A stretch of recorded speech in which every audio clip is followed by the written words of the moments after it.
Today, I wanted to talk about some tips that we've had from some of our students. And the reason why I wanted to do this is because let me back up a little bit. Since 2018, we introduced the G4 guitar method into our school. Before that, we'd been going for around about 7-8 years, something like that, I think. And we'd had some success. We had some good players coming up, and we were using like various different types of materials. So we had a couple of beginner books that we used, and sometimes students would then want to go on and do grades, so we would do that with them. But since we've started using the G4 guitar method in 2018, we've had a much better way of measuring our students' progress. Students have had much better ways of measuring their own progress. And back in December, we did our virtual performance, which was pretty crazy. I think it went on for about 5 hours in the end. We basically got students to send in videos of them performing, and then we all watched together in a big Zoom party. Really hoping the next one of those will be at least some of it done in person, because we normally do at least 2 a year, one in the one just around Christmas time, one in the summer before the schools break up. So I'm really hoping that the summer one we can do live. Anyway, at that event, I interviewed a few of our students who had done particularly well, bearing in mind, of course, that since March, we'd had to move everything online. We were figuring it out as we went along. The students were also figuring it out as they went along.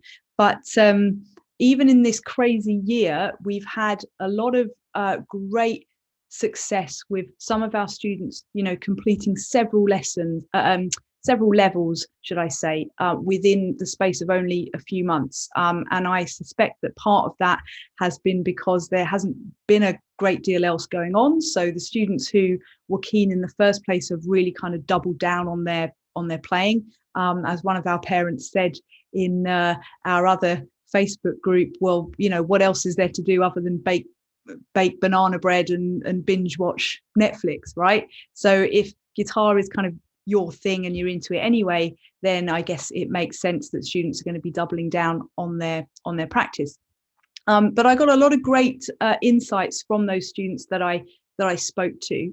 I was originally going to call this 5 lessons from students and their parents, but actually when I was planning for it, I decided I'd just talk about the students today and then maybe do another one, lessons from parents, because again, I speak to a lot of parents regularly, and I'm getting a very good sense of what's working, for those students who are making a lot of progress. So what we're going to do, I'm going to introduce you to a few of our students today.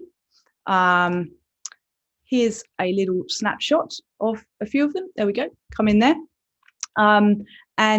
These are basically some of these guys who have put together videos and things. We've been trying to keep this as interactive as we can over the past year. And, we're going to hear tips from a couple of those guys as well.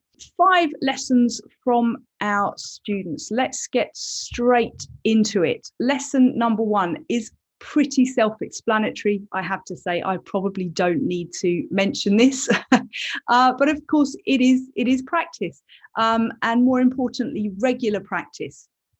If I speak to a student or a parent who is struggling or who is not making as much progress as they would like, it's usually a practice issue. That's all it is. So it's about regular practice. And I've also given you an idea here of how long some of these students have been with us. So Nevaeh has been with us around 2.5 years. She's made incredible progress over the last year. I think she's completed two levels, right? So she was already on Junior 2, now she's on Junior 4.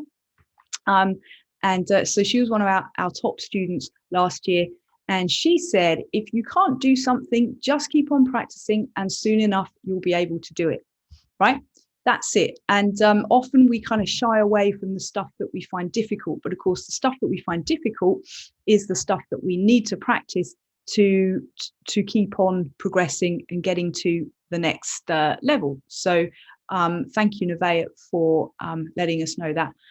By the way, all of these kids are our junior students, which means that they're sort of primary school age. You know, I think about 9, 10, something like that.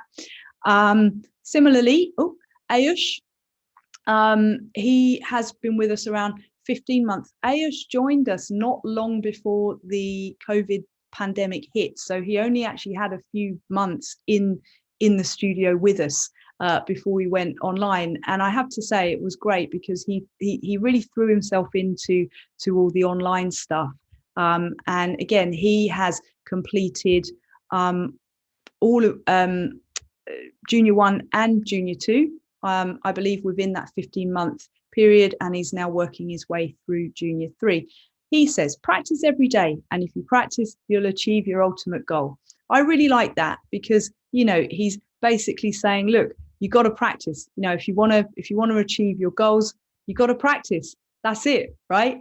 And then a special shout out to Spike.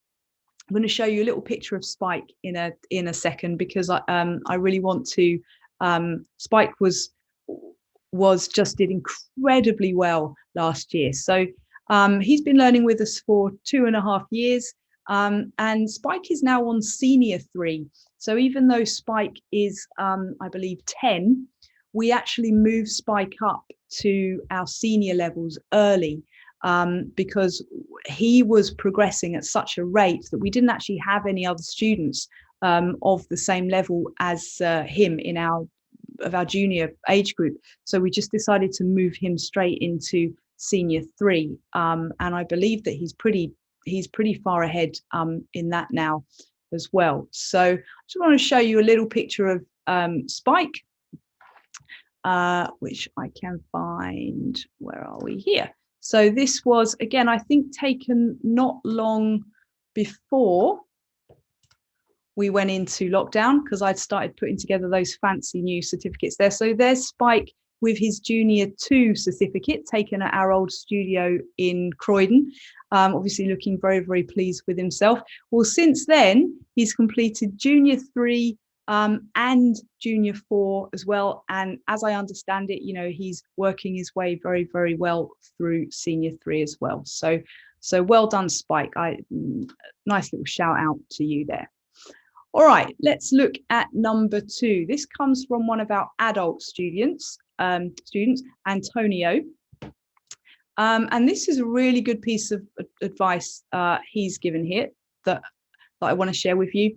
So he's been with us for around 18 months and he's on Senior 3 already. Remember, there are 5 levels in total, so that's pretty good going, you know, pretty good kind of intermediate level player, Antonio there at Senior 3. And he says, first of all, find some songs you want to play, find the tabs and just learn them. Now I'm gonna insert a little caveat here. Find the songs that you want to play within your level, right? Don't try and kind of stretch yourself too far here. And then he says, then play them every single day. This will give you the willingness to carry on. Then do your G4 exercises because by then you'll be on the killing streak and it will become easier to do the G4 material. So what Antonio is saying here, which I think is great advice actually, is to play songs first. So when you sit down to practice, okay, play, I'm just finding a little picture of Antonio here as well. Yeah. Actually play your songs and play the fun stuff first, right? So that's a picture of Antonio. This was at the last in-person event that we did. We did a little open mic back in December 2019. He'd only been with us a few months at this point, but he just jumped straight in. I think we were playing Stand By Me there. So that's Mike, our teacher Mike on the left, Antonio, and of course me attempting to sing.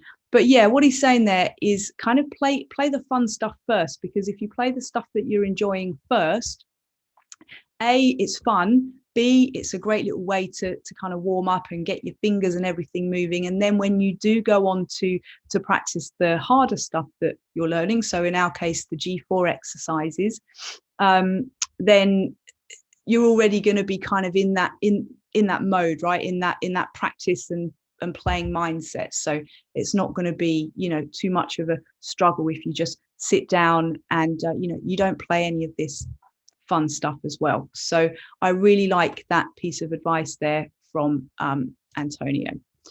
All right, let's have a look and see what's next. So this is from another one of our young students, Aaron. Again, Aaron worked really, really hard last year. He's been with us 3 years. He's just completed Junior 2, so he's now getting cracking on Junior 3, which doesn't take a great deal of time to complete. In my experience, I think Junior 2 is probably one of the trickiest levels that you can do. And again, he's just saying never give up and always try your best. So again, Aaron, I think was 7 when he, maybe even younger than that actually. I think he was 6 when he started with us. So he's only 9 now. He's already on Junior 3, and yeah, that's the advice that he's giving there. Never give up and always try your best. You got to persevere, really, guys, because if you give up at the first hurdle, you're only ever going to be beginner level at best, and probably not, much beyond that, because you're just not going to have that bug to actually pick up your guitar and play. All right, let's have a look at number 4. So shout out to 2 awesome students again here, Zia, who I'm going to talk about first.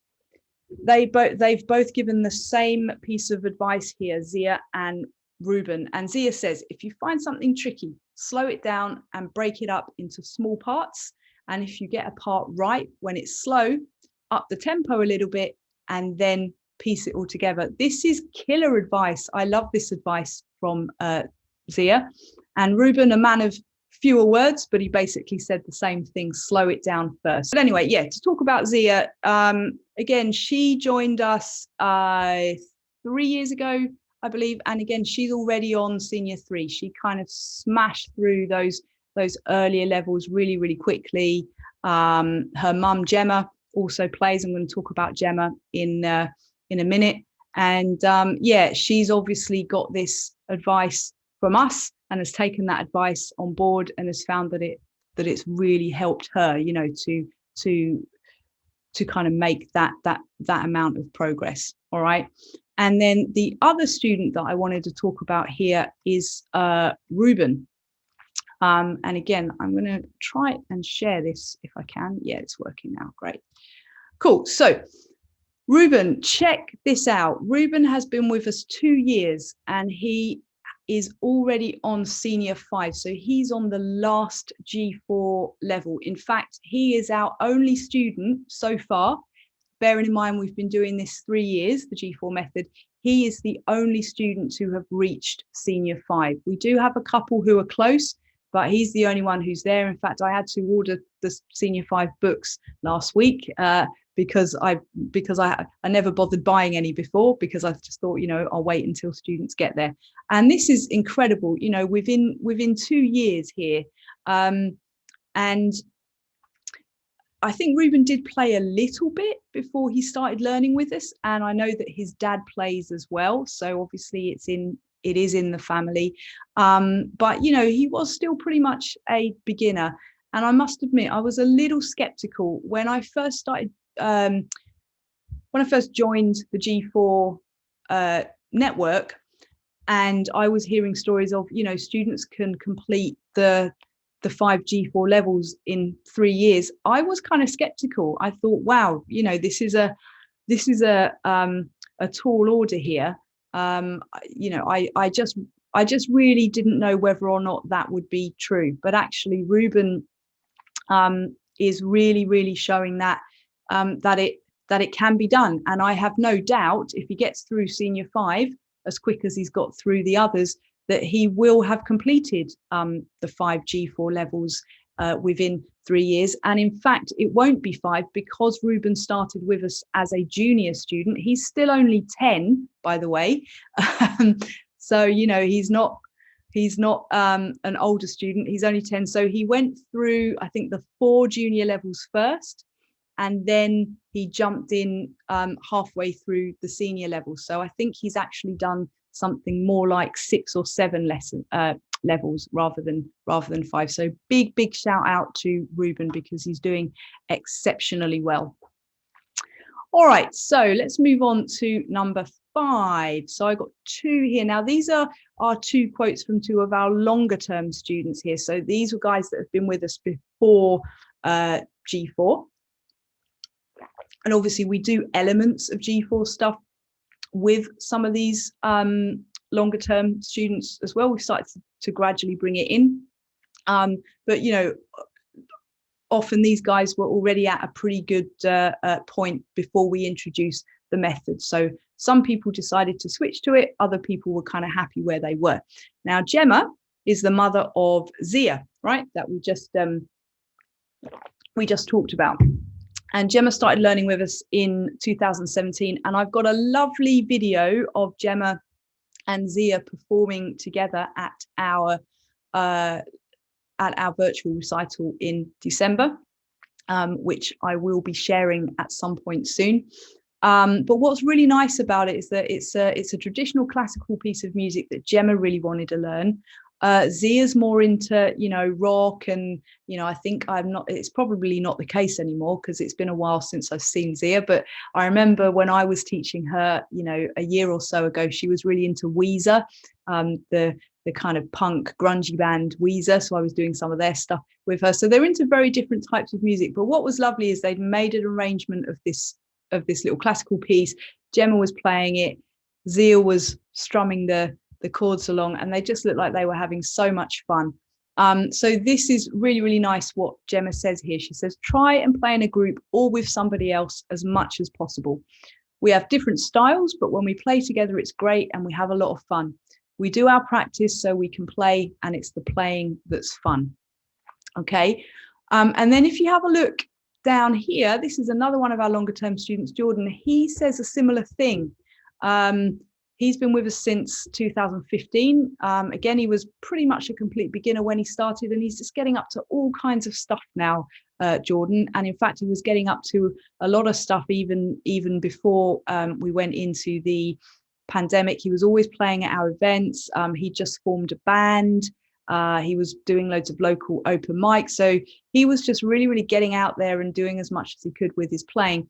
And he says, since starting with you guys, the way I found I've developed the most is by throwing myself in at the deep end with all the events.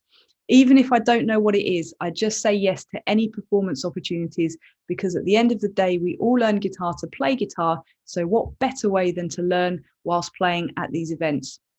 And a little bit of extra advice he gives here. And don't be afraid of making hiccups, because that's how you grow. So I really love this little bit of advice here, and the fact that this is from longer term students, often students who are just getting started. They don't really see the value of why we teach in groups, why we're so big on community, why we put on these performance events. It can take a few years sometimes to really appreciate the value of that, because once you get to a certain level, you just start to have so much more fun with your playing.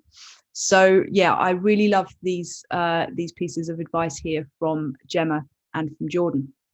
I've got one final piece of advice. I know I said this was 5 lessons, but people give bonuses. So my bonus is number 6. And this is from my longest term student, Kate. And Kate has got a very touching story, which again, I'm not going to show here. I have got a video of me interviewing Kate, which I'm going to share at some point soon. But she was one of my first students when I stopped being a traveling private guitar teacher, going around to people's houses and charging an hourly rate. Kate was one of the first students who kind of joined my then new group program, right, which I was doing in in a local language college over in Purley. And in this interview that we did, she tells me that she thought that she'd only do it for a few months. She just wasn't sure how she was going to take to it. She thought she'd just give it a try and see how she got on. 10 years later, she's still here. She does all kinds of different types of lessons with us. She gets involved in all the performance events. When I used to run jam sessions, she would be at most of them, you know, unless she had something that she couldn't get out of on the same day. So Kate was just, again, a bit like what Jordan was saying, Kate was up for everything. And she's now got this real love of guitar, real love of music. She's made a whole load of new friends through doing it as well. But Kate's piece of advice that she gave here is, if you're not enjoying playing guitar at the moment, ask why and speak to your teacher, because they will tell you what you can get out of it, where you're going wrong, and why you're not enjoying it. And I think this is really, really crucial here, guys. If you're having any doubts, any issues, anything you're struggling with, your teacher will always be able to help you put it into perspective. So you know, never be afraid, because the chances are your teacher may well have been through what you're going through, or they will certainly have other students who have been through or are going through similar challenges. And, you know, they'll be able to give you lots of tips and ideas about how to overcome it. And I also like what she says here, ask why. Okay. So one thing I talked about a couple of weeks ago was, you know, when you start learning guitar, it's a very good idea to have a clear idea of why you're learning. What are your goals?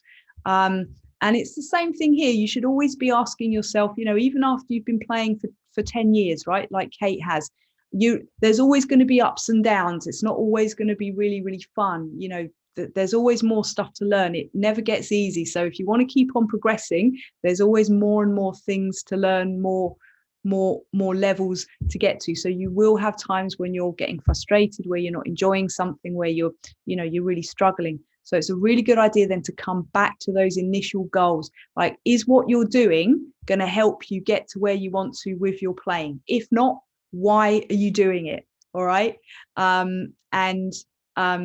You know, if you're not enjoying it, as I said, do speak to your teacher as well. So some really, really good advice here. I'm just going to see if I can share any more of these pictures, because I did have some pictures here. Let me see. There we go. So this is Zia with our teacher Mike. Again, this was at our last real life performance event. So that's Zia. And who else have we got? Antonio I showed already. This is Jordan, I believe. We can show him. So Jordan, in one of his performance events that he did, he performed at a local festival in Croydon, which we also sponsored. So in return for sponsoring the event, I managed to wangle a couple of our students on stage. They were, of course, planning to do another one last year, which didn't happen. I really hope they do more, because it was a great festival, really, really good day. And we had Jordan and another one of our students, Ciro, on stage at that festival performing. It was really, really cool. So shout out to Jordan. Anyway, that's my tips from students. And I thought that would be really useful to share, because, you know, I spend a lot of time spouting forth about, you know, I believe this and I think this. And actually, you know, you guys probably want to hear stuff from the people who are actually doing it, from the people who are actually learning, because I can give as much advice as I like, and so can the teachers. But ultimately, a lot of this success is going to come down to the students and the work that they put into it. So I think it's always really, really useful to speak to our students, especially the ones that are doing really, really well, and find out what they're doing, so then we can pass that information on to others. So if you've enjoyed this today, thank you very, very much for watching. I hope you found it useful. Take care. Speak soon.